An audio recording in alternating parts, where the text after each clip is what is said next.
Hello. Hello, everyone. Welcome to Verbling. I'm teacher Oakley. Hi. Good morning, good afternoon, good evening. In this next hour, we will be talking about studying English. Where did you first start studying English? Why are you studying English? As well, I thought perhaps students might share their best practices. What do you find the most helpful when you are studying English? And maybe students could help each other out a little bit in that regard. I see today that there's a lot of empty time, and I do believe that's because it's a big holiday weekend in the United States, so a lot of teachers are probably celebrating the long weekend, Memorial Day weekend. I am here for the next hour, though, so looks like the class is booked. Come on in, kids. It's time to start. And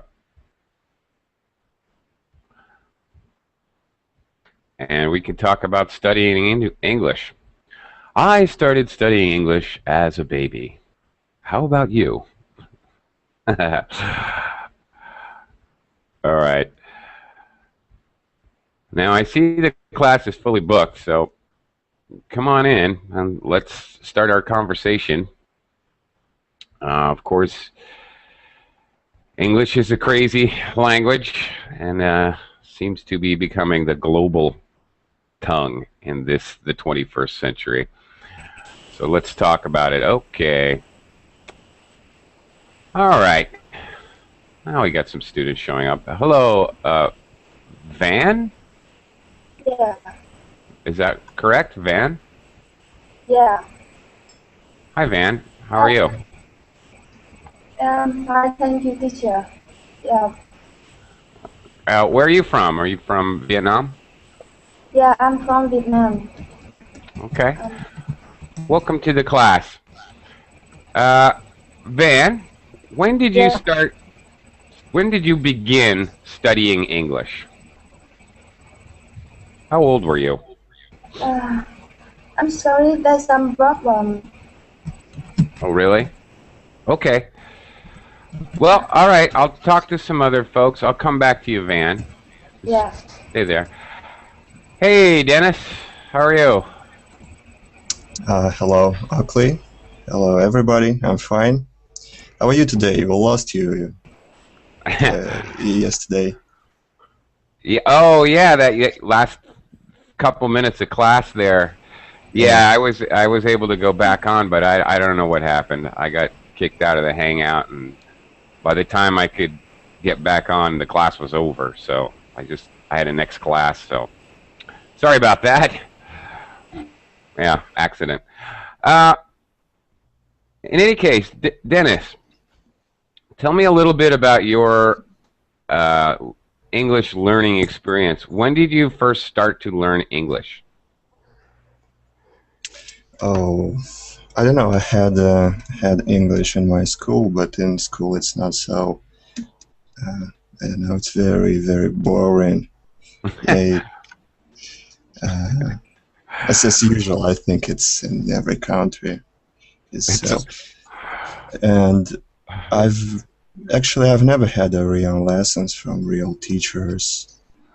Oh, really? And maybe, yeah, and I never had a real speaking practice.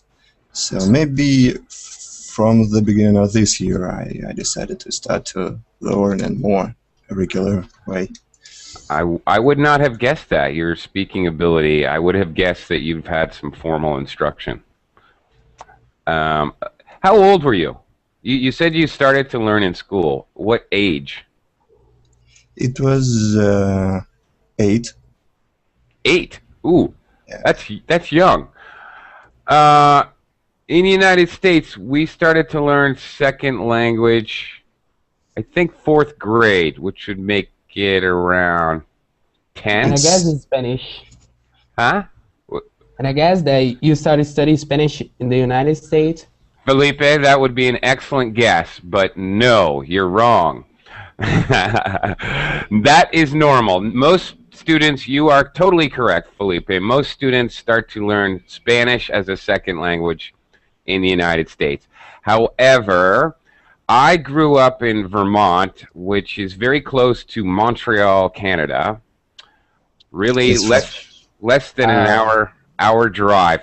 So I was very close to the border of the Quebec province, which is a French-speaking province. So because of that, yeah, exactly, Dennis. We started to learn French as a second language. Interestingly enough. How about you, Felipe? When did you start to learn English? I just started studying English last year by myself. Really? Yeah, and then I could start in English school in the end of the last year. And then I went to USA for 3 months to work in a restaurant, and I have a great experience over there. And now I'm back in Brazil. Okay. So, okay, this is great. Very interesting. All right, you spent 3 months in an English-speaking country. What do you think? Was that really, really important, really, really helpful for you to learn English? Would you recommend it to Yeah. others? Yes, I think so because I was working in a restaurant, so a lot of people went to the restaurant and sometimes I didn't understand what they was talking about. And I was like, "Whoa, what's going on? I don't understand you guys." So I had to asking again and say, "Oh, I didn't understand sometimes." Sure, of course. Yeah, well, I used to be a chef in my former life, I guess. One long stage of my life, I was a chef, and when I lived in California, we of course had many Mexicans and South Americans that would often work in our restaurants. So I had to learn a little Spanish then, like no caliente platas caliente. Don't touch, burn, things like that. Yeah, restaurants are good for communicating necessary language. Food, we all eat, you know. Uh, cool. I'm glad you got to experience that. Uh, Juan, hello, Juan. How are you? Hello, Oakley. Very good, and you? I'm doing okay. Actually, I'm a little under the weather today. Uh, but I I will see. try to Hope you make it through the hope class. you get better. Yeah, thanks. I don't know what's wrong with me. I'm coming down with something. Uh, anyway, Juan, when did you first start to learn English? I started to learn English when I was in high school, High school? but the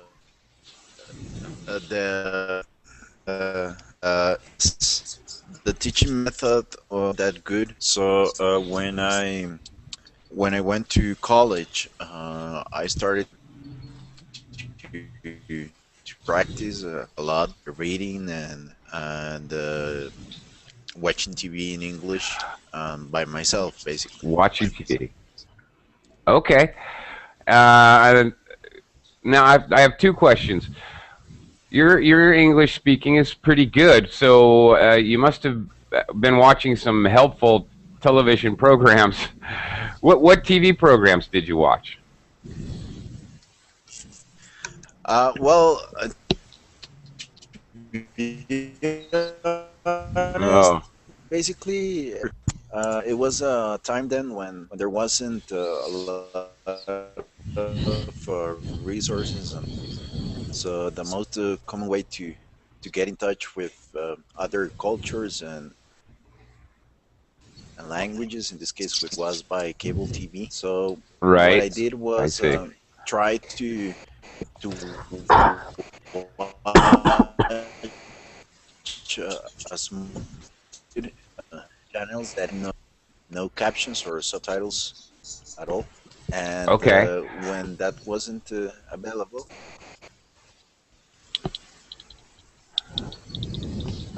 Oh, I help it also. I don't know. I use the even though the subtitles are in, like in my case, in native language Spanish, it helps. okay.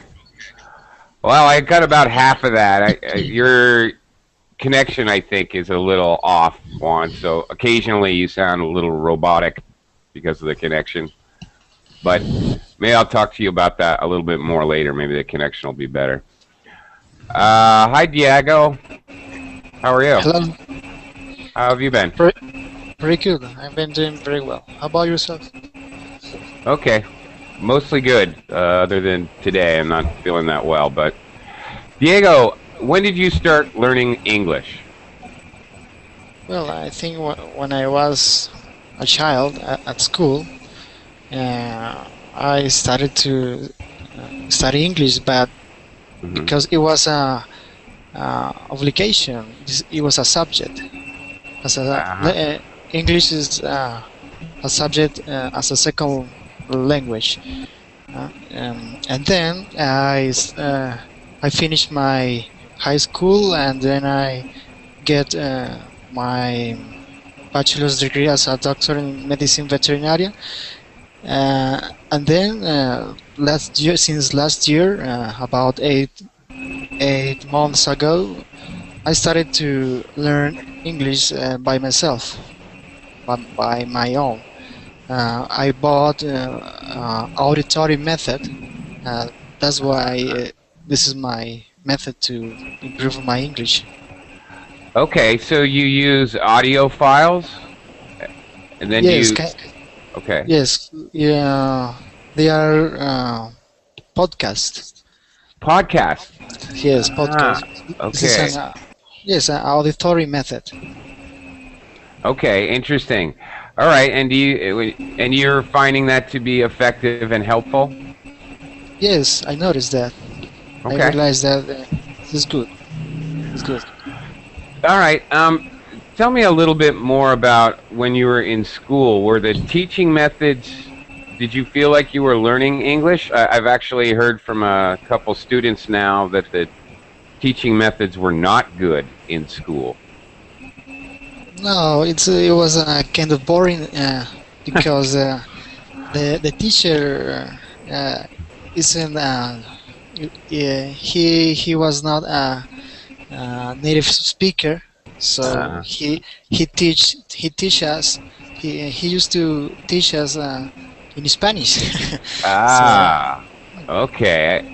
Actually, I'm very interested if this is common. Um, it seems to be. The more students I talk to, the more I hear this, that they're actually learning English from a non-native speaker, and that person is speaking in the native language. yes. Uh, So yeah, yeah. so I when I was a child, yeah, even though in high school, I didn't learn at all, anything. I forget. I Oh forgot. dear. Hmm. Interesting. Okay. As a child, you just don't have any practical reason to study Ah. English. Okay. That's a good point, Dennis. As a child, what's the point? Actually, when I was learning French as a child, uh, our teacher had some interesting ideas of motivational language learning. She would, if we were able to pose the question in the proper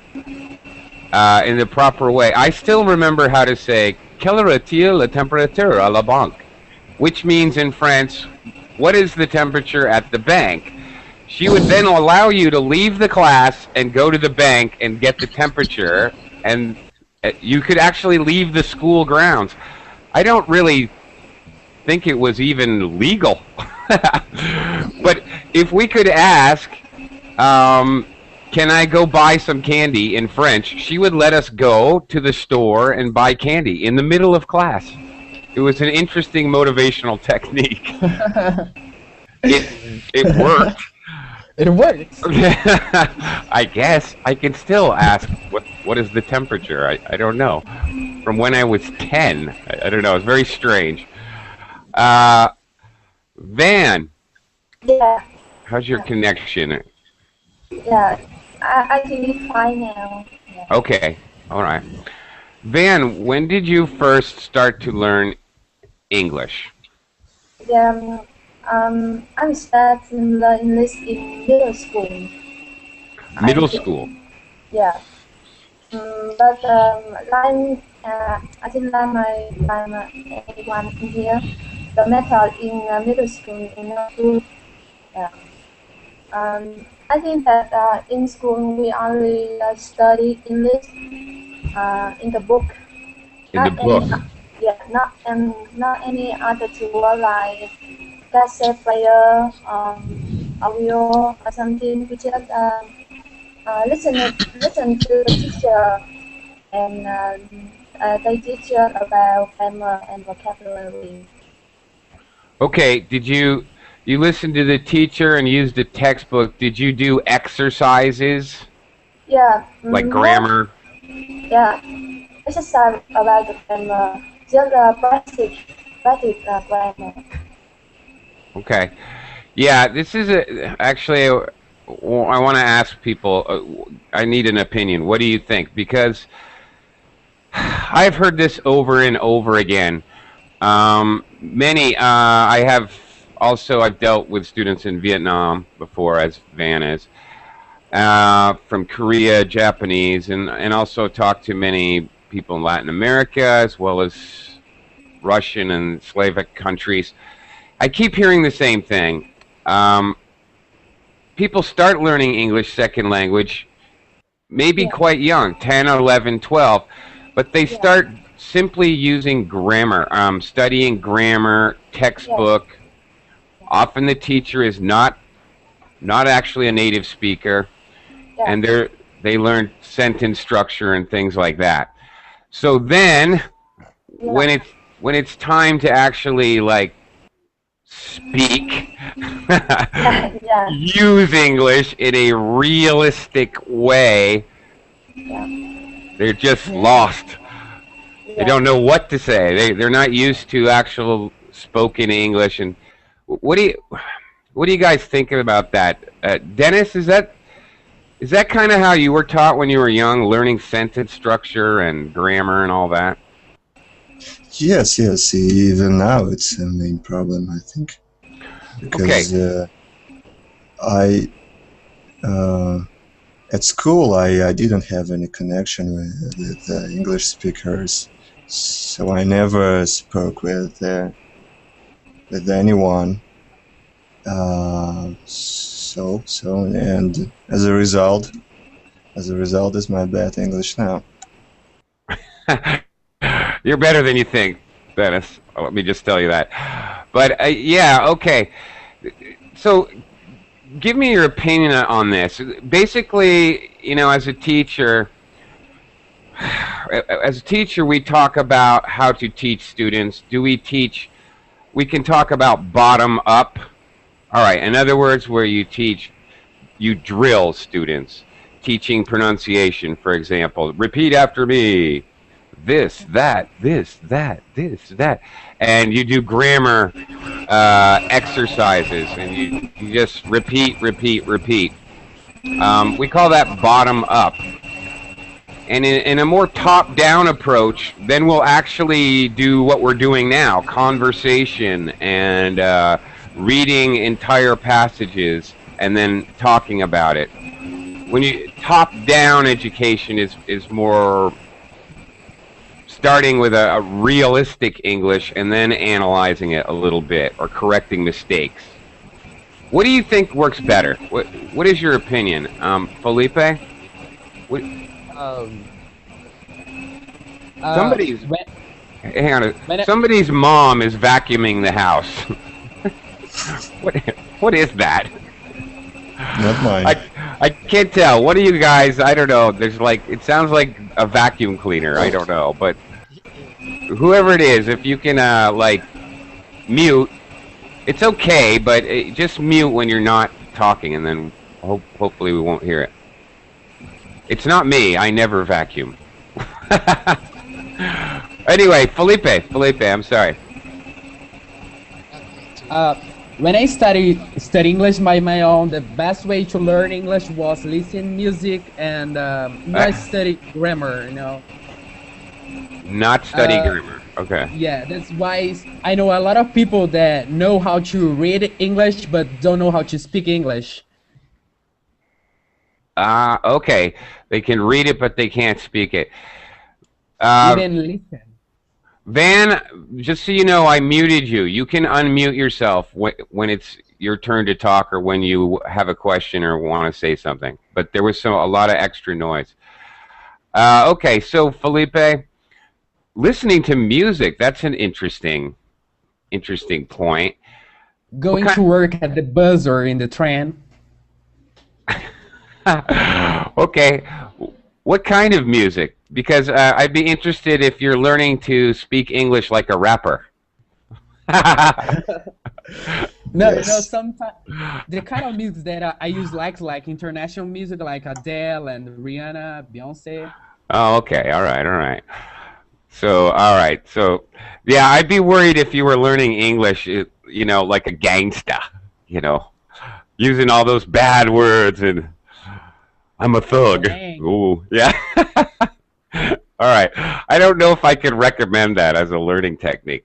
All right. So similar to Diego, you're listening. You're using audio as a means to learn English, and you think that works better? Yes, I think so. Okay. Interesting. Yeah, Diego. Yes, actually, my course, my listening course is made by an English teacher, where he says in the audio that don't study grammar rules because this is not real English. So this is one of the most important rules that they have.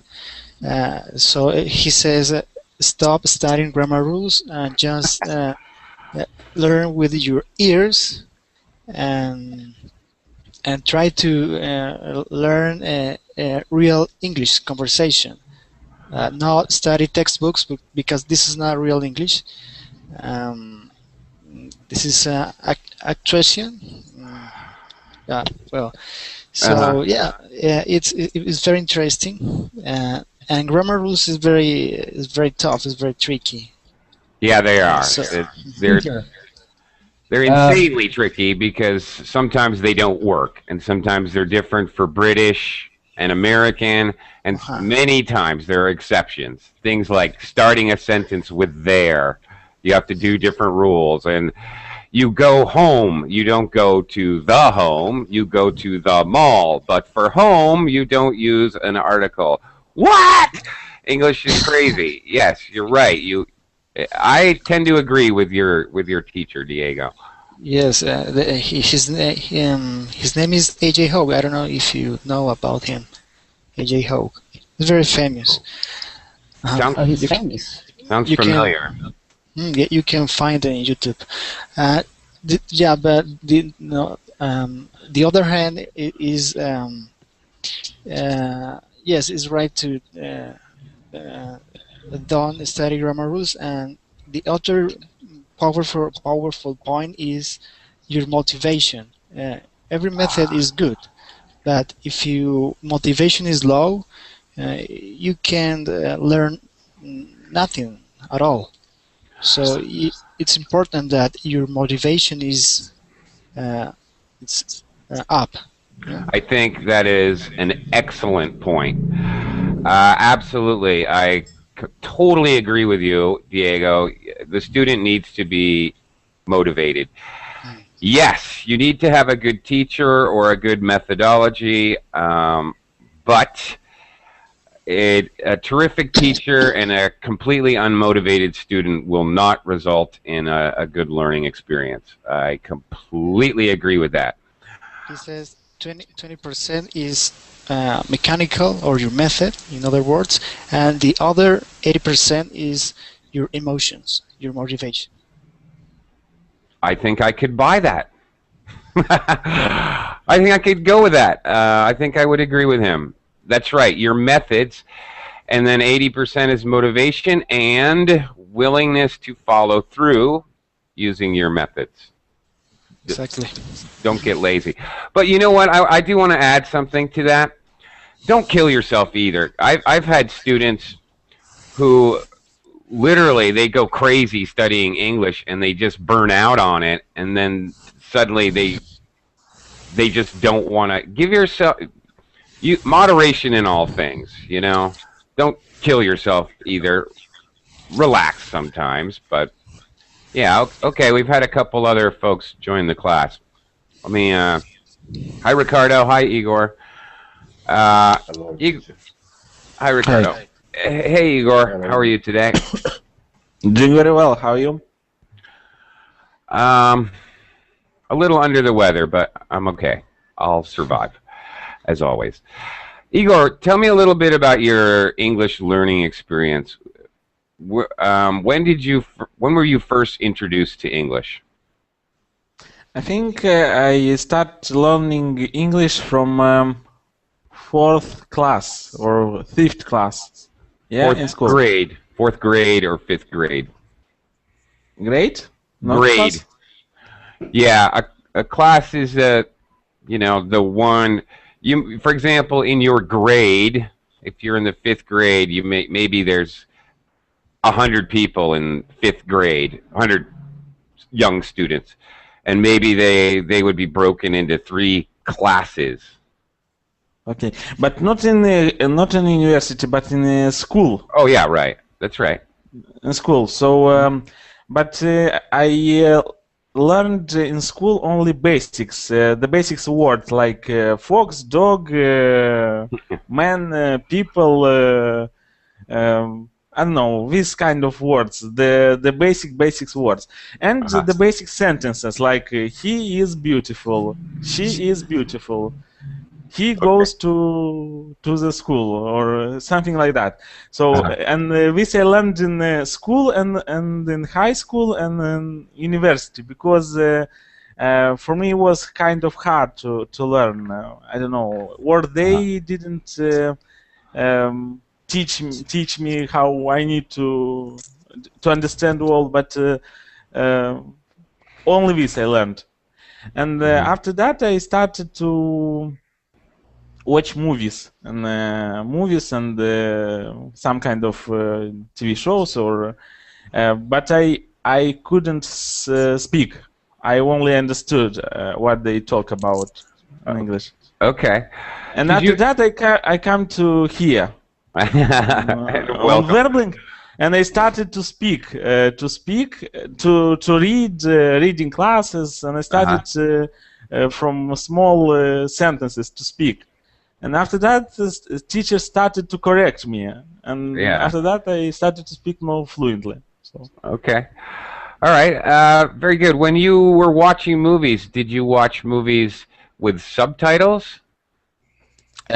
I started to watch with English subtitles movies, but I watched about 2 weeks, and I understood that I do not listen what they're talking about, but I only read, fast read. And for me, only fast read with subtitles, and I do not listen. And I removed after that subtitles, and I only listened. And only when I didn't understand what they talking about, what kind of was confused, how we can say that I put subtitles back. Yeah, I put the subtitles back. That's right. Yeah, for a second, to see what they want to say, and removed back. So it was too hard to understand what is the point. I think that is a very good point, and I'm glad that you made the point. So, you know, hopefully students will take your advice. I agree, because I have had other students who like to try watching movies with English subtitles, but then they complain that it's not really helpful. I think you hit the nail on the head. The idea is try to understand as much as you can, and then if you need the subtitles, I like your methodology. If you're going to try to learn English using movies, try it without the subtitles.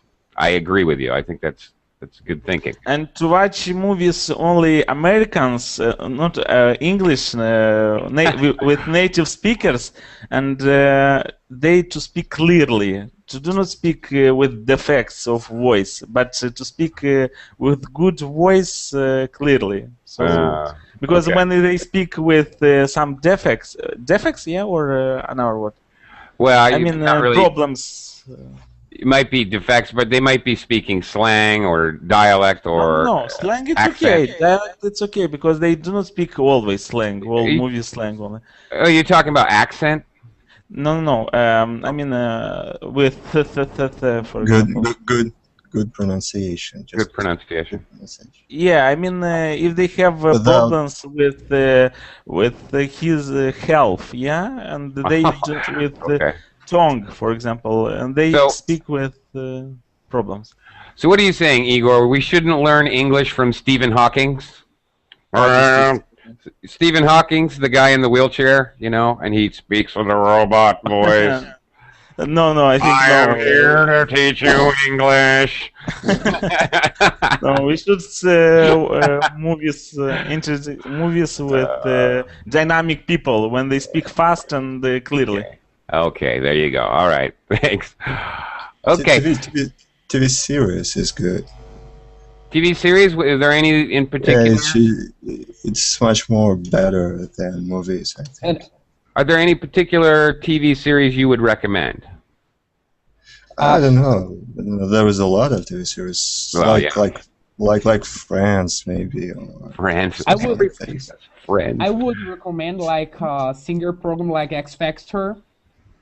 It's great. X Factor? Oh, you mean like reality TV shows? Like that? Ah, yeah. Any of you guys watch Survivor? No? Oh, okay. Yeah, it's great. Okay, I like Survivor. And Oakley, can I ask you, what's wrong with Friends? What's wrong with Friends? Oh, Dennis. Okay, it's just my personal, totally my opinion. I don't know. It's just most popular. I don't know. It is popular, and they do use good pronunciation, good clean language. I suppose it is actually pretty good for learning English. But just for entertainment value, for me, those people are so dorky. I don't know. They annoy me. So how they dorky? Dorky. Yeah, I don't know. They're so not cool. What do you recommend? What is your recommendation? Yeah. Yeah, well, foolish and silly, kind of silly, and you know, I don't know. No, Friends is actually good because they use common language, but what do you can recommend? Well, now I don't know. You know, I don't really watch much TV, but maybe old TV series. I don't know. Old. What's the? Oh, have you seen the new show Big Bang Theory? I kind of like that. I've heard that.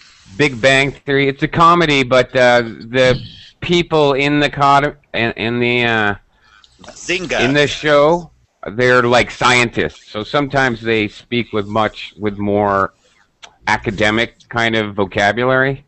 So that might be good, and it's funny. Actually, I think it's funny. I recommend maybe that's actually maybe good. A couple TV shows that are like doctor shows, Grey's Anatomy and Scrubs. ER. Yeah, those might be good. I don't know. Yeah, and I also noticed that ER has, besides the technical terms, the medical terms, their English is a little bit. it's heavy. You're more More- inclined to get that. I don't know if the More formal, more more if it is sophisticated. for You mean? No, like faster. I don't know. Oh, I felt faster. that the way they speak. Okay, that may be true I'm not because sure. no, you I may do be remember- right.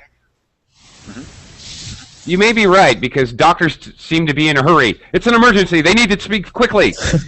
It's actually quite logical. Yeah, because well, I've always liked those, and I have to be honest. I saw all the 15 seasons. I like it a lot, and Okay. I did it same as Igor without the Subtitle. Mm-hmm. subtitles. And there were some episodes that I had to rewatch them again just to get some words. But I Right. think that the TV series or show that complexity is a great way to learn. It's hard, Okay. but it's the best. Okay. Again, we're getting the same advice here. Okay, it's TV shows or movies, but try without the subtitles. That's good. All right, let me talk to Ricardo. Hey, Ricardo, how are you? I'm fine, and you? I'm okay. Ricardo, when did you first start to learn English? When? Oh my God. Many years. I am 47. Yeah, okay, well, I'm even older. Yeah. But before the verbal, And I think I bought some books in English, and I watching movies too, without subtitles. Okay, again, the movies without subtitles. Okay, Ricardo, since you and I are older than all these young people here, I have a question for you specifically.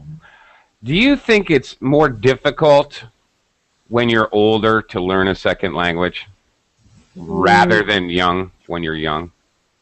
I don't think so, because especially in my situation, I worked with information technology many years ago. Okay, Mhm. so all the time I'm reading English, okay, about the software. So for me, it's not a problem. But Okay. many people think about this. For me, it is a problem. I'm in the Philippines. I'm trying to learn Tagalog, and it's slow. I feel slow. All right, but like you guys, I'm learning a second language. I do many of the same things, actually. I watch movies, but also I'm here in the culture, which is very, very helpful, actually, submerging yourself in the culture and learning the language, like what Felipe did when he went to the States for 3 months. I think it's very helpful to learn the culture as well. But I presume that Tagalog is harder than English to learn. English, it's very easy language. Yeah, I don't know. I don't know. It's hard for me. It confuses me. No, it's because we all have English in school, and even if Yeah. we didn't learn it properly, but some basic knowledge is Mhm. already was. Okay. How long did you spend in Philippines, teacher? It's 7 years now, and I can speak low intermediate level. I know how to the names of all the food, for example. I can eat, for example. But anyway, let's get back to learning English. What do you? You've made some points about. We're talking about bottom up and top down learning, and you guys have had some great suggestions about how to learn. How about learning reading? What is better, textbook, trying to read a book, a children's book, reading newspapers? What do you think? Van, what is the best way to learn reading English? Yeah. Before I answer, I want because this is the first time I'm with a class. Teacher said that there's some noise in my side. That is better now. Sure. Well, it still sounds like vacuuming, but Yeah. okay. Yeah. All right. So how do you learn to read? What's the best way, do you think? I think when we learn to read, there are many benefits about that. Like but before I read, I choose something I'm really interested in to read it. In my case, I like comic book. I read comic book a lot, and the word that I think that repeat many times is the word that I remember most. So that it has very many new words. Okay. I can barely hear you, Van. I'm sorry, but I'm not really getting it all. Juan, I see you've got some ideas and suggestions. What do you think, Juan? So Time Magazine. Juan. Yes, and same. All Okay. Now you have a point there using English dictionary. Yes, but actually I would like to caution people. Now in this new technological age, we have electronic dictionaries, and I was not in the far distant past. I was teaching at an academy, and I would teach, for example, a group class of ESL, English Second Language students. And these would be Japanese and Korean and maybe Vietnamese students. And of course, they really like technology, so they'd all have an electronic dictionary of one sort or another. I will tell you, it was extremely common for me to, in class, I allowed them to use a dictionary whenever they wanted to. That was okay. But it was definitely more than once, more than a dozen times, more than 20 times, where a student would get a. I'm sorry, Van. I have to mute you again. Just unmute yourself if you want to talk. Anyway, more than once, more than a dozen times, the dictionary, especially electronic dictionaries for some reason, they would have totally misinformation, wrong definitions, bad definitions. Sometimes they would even have the pronunciation feature, so someone would speak, type in catalog. It's not catalog, it's catalog. Whatever. They are often not correct. Be wary of electronic dictionaries. Most of your standard paper ones, Merriam and Webster and Oxford Dictionary, you can't really go wrong with that, right? Yeah. I can recommend a good dictionary. Right. Google.com without any mistakes. The best dictionary, no mistakes at all. They work 24 hours to make your experience better. Actually, he's right. Google probably has the most enormous database in the world.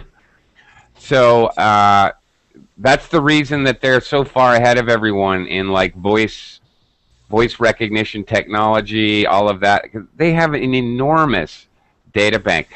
Actually, a friend of mine and I this is a stupid way that teachers have fun.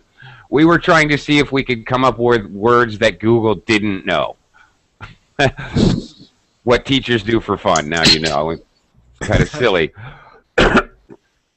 But we did. We could come up with a few. It's hard, though. Very good. Yeah.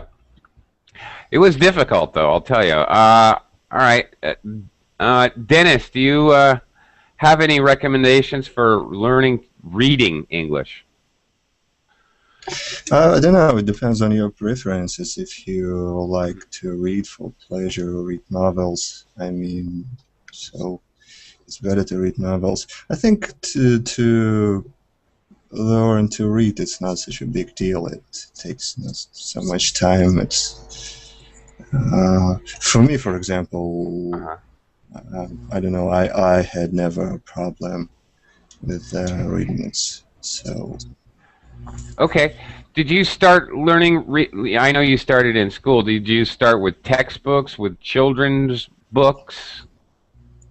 Yes, but really, I started to learn English in universities. So Oh, okay. it was I don't know, how can I say, it was sources for professional information, just concerned my profession, and Okay. I read a lot now. Well, you certainly have a point. It depends. Of course, you're going to be more motivated to read if you're interested in the topic. Some of us like to read, you know, who knows, science fiction novels for entertainment, and some of us like how to. Yes. Okay. And to read the newspapers, it's a very dangerous thing, because there's a lot of journalism and this stuff, these words, this expression which people often don't use in real life. Ah, very good point. I was hoping someone would make this point. Reading newspaper articles, there is an element of danger. It is not really conversational English, not at all. Well, it's okay, but you should be cognizant. You should understand that New York Times or the Wall Street Journal is not how we speak, not at all. They are trying to amaze you with their sophisticated language and their dramatic turn of phrase, a dramatic way to say things, which is not really normal in conversation. This is true, and here's another problem learning English. There are things that you will read which people just never actually say. And there are things that we speak that you would normally never actually see written. Speaking of written English, Felipe, are there English signs, like store signs, and do you see English in normal society back in there and back in Brazil? Do you? No. Are like English newspapers available, English books? Do you see English signs? I mean, besides McDonald's, which I'm sure we all see. Yes. In the subway. Oh, yeah, subway, okay. I always see like this kind of the subways and books, but not newspaper at all. Not newspaper. That's interesting. Okay. And, But subway signs, for example, billboards, those big signs on the side of the road or in a subway. Sometimes they're in English. sometimes about cell phones and stuff like that. Electronics, like stuff that come from USA. Okay. All right. That's interesting. Okay. Diego. Hey, Diego. Yes. Do you do you have any interesting resources for reading? For reading, yes, I have. Well, I'm a doctor, so I read technical text about determined disease or illnesses. Yes, and also I watch a lot of videos in Talk TED. Do you know about it? Yes, TED Talk, TED or Yeah. TED Talk, Talk. whatever. TED. Yeah. Actually, TED that's TED Talk, Talk TED, whatever it is. Just say Ted. Anyway, anybody can Google it. Just Google capital TED, and you can't miss it. Quite famous, and that's right. There are a lot of lectures discussions from famous people. Great resource. I'm glad you brought it up. I actually meant to bring that up when we were talking about movies and TV. Another internet resource, but yes, a very good one. All right, thank you. It has But I don't yes, think and that really- it has the option to put the subtitles. Right. And this is an application I carry it in my on my phone. Oh, yes. very nice. It's very cool. Right, and it's great because it also has the transcripts. Thanks, Juan. You're absolutely correct. So you can see the transcripts and the report. Actually, I think it's AP News, AP Associated Press. AP also does something with radio broadcasts, so it's news, current events, and they provide transcripts as well. Actually, they do a couple different things. They have AP News, and sometimes they'll provide a test. They provide a transcript, but it has blanks. So it allows you to listen, and then you can try to fill in the blanks and then see how you did interpreting the reporter. So AP, that's another kind of a similar resource. Just look up AP Radio or AP Radio transcripts. I think you can find it pretty easily. Two letters, A and P? AP. AP is Associated Press. Mm-hmm. I think you'll find it at AP Radio. AP is in a press bureau, Associated Press. Yeah. Mm-hmm. But I do not like TED Talk, for example. You don't? This site. Why? Yeah, you know why? Because they speak about 10-20 minutes monologue. They speak with some not so. They speak fast, maybe, and they speak only about what they interested in, and they some peculiar themes start to speak, and who knows what they're speaking about? It's not interesting for me. I like to listen to some kind of dialogue. Yeah. So answer question answer, but they speak only speak, and only that theme is interested for them. For me, for example, I don't see. Okay. All right. There was a lot of themes there. Yeah, of course it's a theme-based presentation, but there's a gazillion topics. I mean, you should be able to find something that you're interested in. But yes, but they speak 10-20 minutes, only speak, no questions, no answers. They only speak like, I don't know. I think this is the grace. For me, interesting for me. This is the grace of the talk. Okay. Well, all right. No problem. We can do different things. We can disagree about resources. No big deal. I don't know about you guys, but I still have some doubts if reading is the best way to start studying English. Why do you say that, Felipe? Because a lot of people always ask me, what is the best way to study English? And I always give the same example. When you are a child, you always start speaking first, and then you grow up and start reading books and, grammar, vocabulary, But just you gotta say hello first in any country. Okay, that's a good point. Learning some basic conversational English. Yeah, okay, that's a very good point. I think to start English, to learn, the best is to learn from Rosetta Stone. If you want to start English, put Rosetta Stone and from first part to fifth part, and you will be amazed how it's easy and how you will understand after that basics, like hello, hi, how are you, where are you going, this kind of thing. Very fast. In 1 month, you will be. Your pronunciation is gonna be great in this way. I started with Pimsleur. You started with what, Diego? Pimsleur. Do you know what? Kinsler? Oh, really? Yes. Okay. Interesting. Very interesting. All right, famous.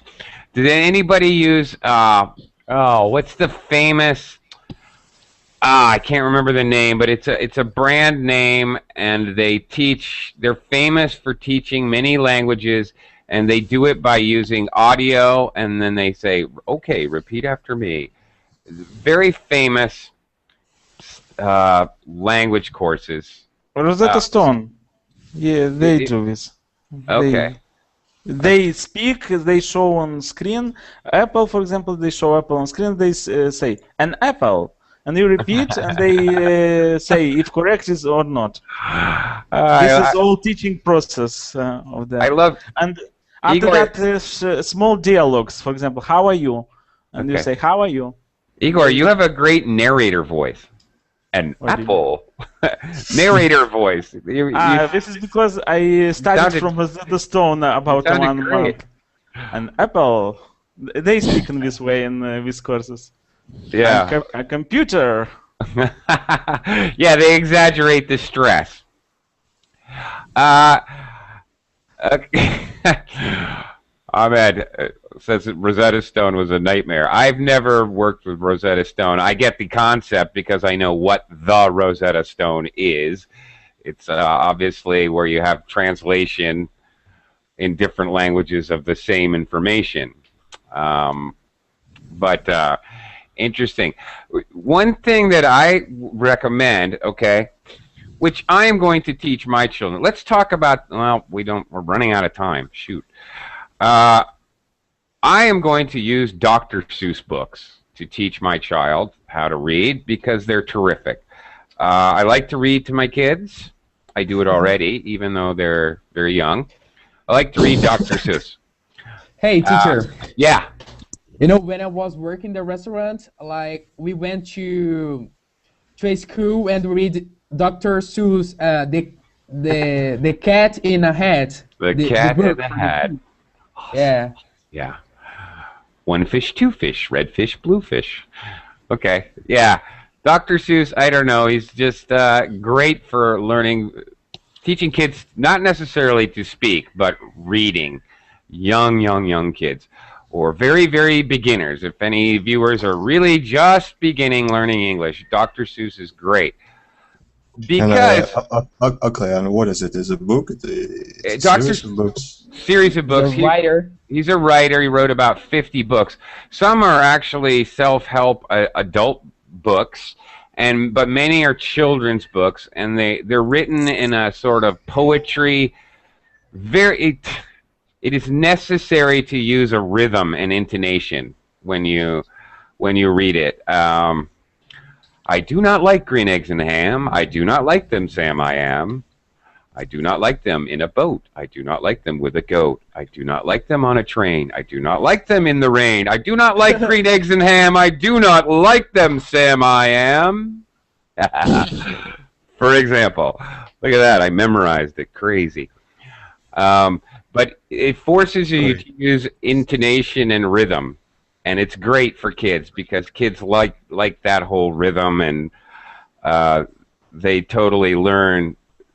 It's very good for learning conversational English because, of course, the book forces you to use phrases. In English, we should be speaking in phrases, not one word at a time. That's the problem with the bottom-up approach to learning, is if you're learning one word at a time, like Igor was talking, apple, butterfly, is it doesn't really teach you how to speak. No, but this is introductory course. This is introduction. And I understand. And after that, dialogues. How are you? Where you live? Okay. Right. Okay. You got to start somewhere. I understand that. Yeah. Okay. This Dr. Seuss is for children of what age? Young. Learning. I have a niece. He's 5 now. It was good for her. Yes. I'm already reading Dr. Seuss to my daughter, who's only 1.5. Maybe a little too early, but yeah, and before preschool, I think, is the level 3 to 6, somewhere, anywhere in there. But yeah, I think it's great. It's great for learning and teaching English. And if you're a parent or if you're an uncle,